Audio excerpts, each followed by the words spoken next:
খুব ভালো থেকো। রাধে রাধে বন্ধুরা, কেমন আছো বলো তো সবাই? আশা করছি সবাই তোমরা ভালো আছো। আর আমরাও না, ভগবানের কৃপায় গোপোষণার আশীর্বাদে সকলেই বেশ ভালোই আছি। আর আজকে হচ্ছে বছরের শেষ দিন, ইংরেজি বছরের শেষ দিন, 2025-এর শেষ দিন।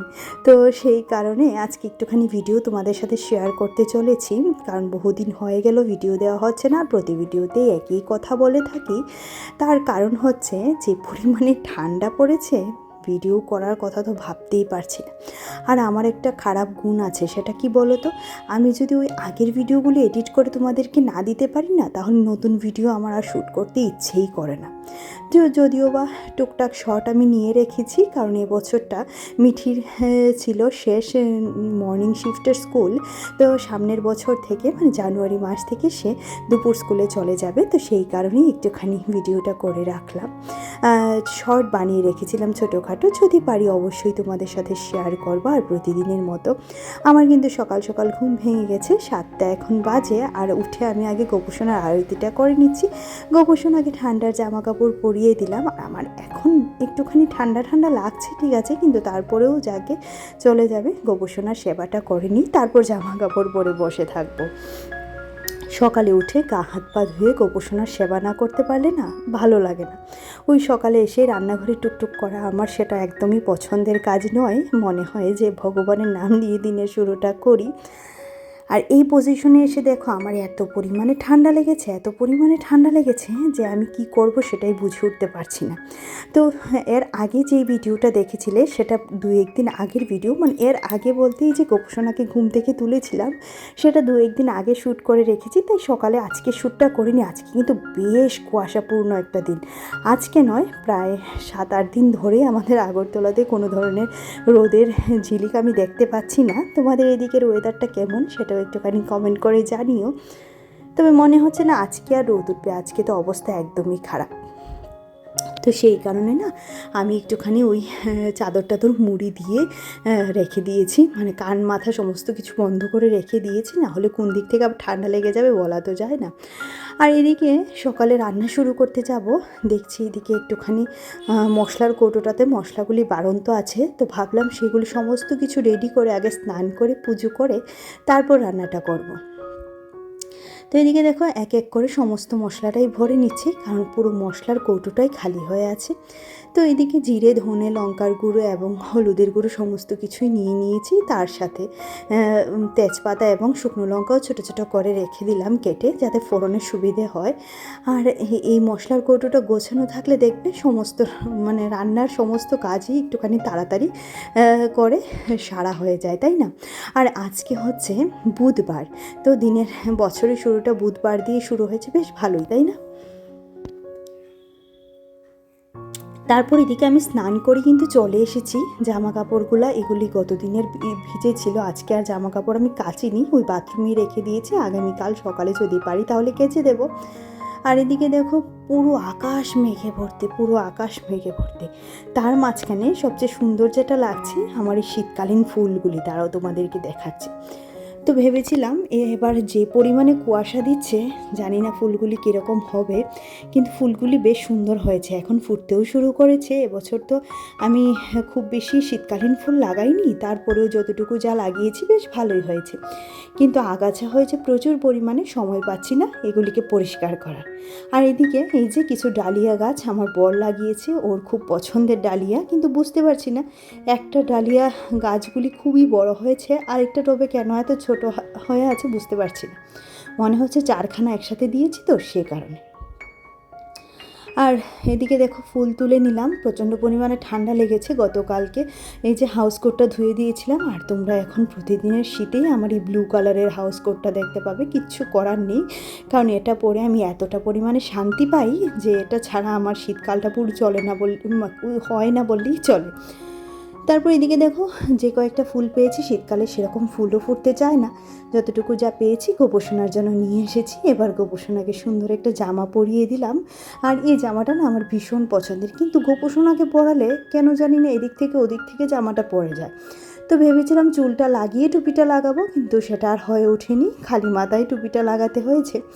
আর এদিকে ধূপ ধুনো দিয়ে এবার সকালের পুজোটা, সকাল নয় এটা দুপুরের পুজো, দুপুরের পুজোটা আমার সারা হয়ে গেছে।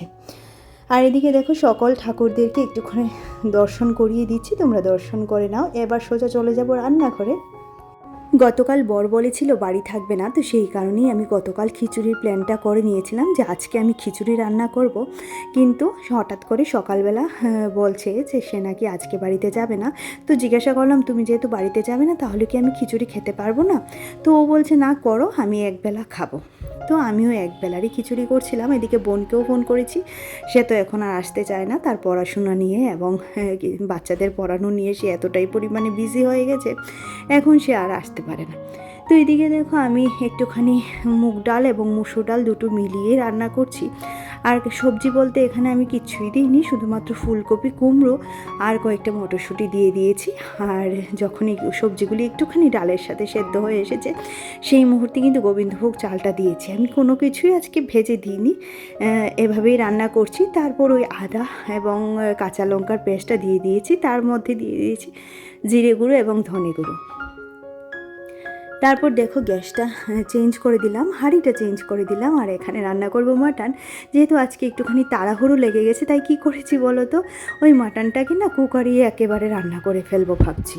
তো সেই কারণে কুকারে বেশ কিছুটা তেল দিয়ে দিলাম। আর কুকারে রান্না করলে রান্নাটা কিন্তু খুব সুন্দর হয় এবং তেলও কম লাগে আমার মনে হয়। তো তার মধ্যে কিছুটা দিয়ে দিলাম তেজপাতা এবং পেঁয়াজ, বেশ কিছুটা পেঁয়াজ দিয়ে দিয়েছি। এবার পেঁয়াজটাকে ভালো করে ভাজা ভাজা করে দিয়ে দেবো আলুগুলি। বেশ কয়েকটা আলুও কেটে রেখেছিলাম, আলু না দিলেও আজকে হতো, কিন্তু আলু ছাড়া না মাংসটা বেমানান, বুঝলে তো। দিয়ে দিলাম এখানে তোমার নুন এবং হলুদটা একটু পরে দেবো। আর এদিকে আলুটাও দিয়ে দিয়েছি। আর একটা মশলা করে রেখেছিলাম, যে মশলাটাও এখন দিয়ে দেবো। ও এখানে আবার কিছুটা আমি আস্ত রসুন দিয়ে দিয়েছি, যেটা আমার মিঠির পাপা এবং মিঠি দুজনাই ভীষণ পছন্দ করে। আমি খাই না বললে ভুল করা হবে, কিন্তু খাই। আর এদিকে মশলাটা করে রেখেছি। আর আজকে কাঁচা লঙ্কা দিয়ে রান্নাটা করছি, কাঁচা লঙ্কা, আদা, রসুন সমস্ত কিছু এখানে পেস্ট করে রেখেছিলাম। আর জিরে গুঁড়ো, ধনে গুঁড়োটা দিয়ে দিলাম, আগে হলুদটা দিয়ে দিয়েছি। আর সমস্ত মশলা এখন ভালো করে কষিয়ে মাংসটা দিয়ে দেবো। আর একটুখানি লাল কালার হওয়ার জন্য লঙ্কাটা দিয়েছি, এটা ঝাল নয়, কারণ এখন লাল লঙ্কা খাওয়াটা আমি কিছুটা কমিয়ে দিয়েছি, কারণ ভীষণ পরিমাণে পেট ব্যথা হয় লাল লঙ্কাটা খেলে। তো সেই কারণে কাঁচা লঙ্কা দিয়ে রান্না করাটা মনে হয় ভালো। আর মিঠি তো ছোটো মানুষ, ওর একটুখানি প্রবলেম হয়ে যায়। আর এদিকে দেখো এবার দিয়ে দিলাম মাংসটা। এটা কিন্তু কচি পাঁঠার মাংস ছিল, এটা কিন্তু খাসি নয়। আর আমার না খাসির মাংস থেকেই পাঁঠার মাংসটাই ভালো লাগে। তো এদিকে মাংসটাকে ভালো করে মিশিয়ে নিচ্ছি। একটুখানি কুকারটা নিচে নামিয়ে আমার মেশাতে হবে এখন দেখছি, কারণ কুকারটা উপরে থাকলে মেশাতে না হাত ব্যথা করে, জানো তো। তো এদিকে দেখো মাংসটাকে এবার সুন্দর করে ভালো করে মশলার সাথে কষিয়ে তারপর না ওই লিডটা লাগিয়ে দেবো। তারপর 3খানা সিটি দেবো, হয়ে যাবে আমার মাটন কষা। আর এদিকে দেখো আবারও আমি গ্যাসটাকে চেঞ্জ করে দিয়েছি। আমার এক দিদিভাই বলেছিল যে 3খানা চুলা একসাথে জ্বালাতে নেই, কিন্তু কিচ্ছু করার নেই, আজকে আমার প্রচণ্ড পরিমাণে তাড়াহুড়ো লেগে গেছে, খাওয়ার লোক ঘরে চলে এসেছে। আর দেখবে খাওয়ার লোক যখন চলে আসে না তখন কাজবাজ মানে রান্নাটা যতক্ষণ না তাড়াতাড়ি শেষ করতে পারছি ততক্ষণ ভালো লাগে না, তাই না? আর এদিকে একটুখানি ছোটো আলু ভেজে নিলাম, ছোটো দেশি আলু। এই আলুগুলো আমাদের ঘরে সকলেই বেশ ভালোবাসে, আমার তো ভীষণই পছন্দের একটা রান্না আর এই ছোটো আলু ভাজাটা, তো সেটাও করে নিয়েছি। আর এদিকে খিচুড়িটা ফোড়ন দেবো, যার কারণে দিয়ে দিলাম তেজপাতা এবং শুকনো লঙ্কা আর অনেকগুলি পাঁচফোড়ন দিয়ে দিয়েছি। এবার তার মধ্যে কোনো ধরনের মশলা দিচ্ছি না, কারণ যেহেতু মশলা আমি খিচুড়িতেই দিয়ে দিয়েছি। আর একটুখানি হলুদ দিয়েছি, না হলে তেলটা ভীষণ পরিমাণে ছিটকায়, তো সেই কারণে। আর একটুখানি খিচুড়ি দিয়ে এবার বাকি ফোড়নটাকে হাঁড়িতে ঢেলে এবার হাঁড়িটাকে বসিয়ে দিলাম। দেখো খিচুড়িটা একবেলাই হোক আর যাই হোক, খিচুড়িটা কিন্তু খেতে বেশ ভালো হয়েছে। আর এদিকে দিয়ে দিলাম বেশ খানিকটা ধনে পাতা।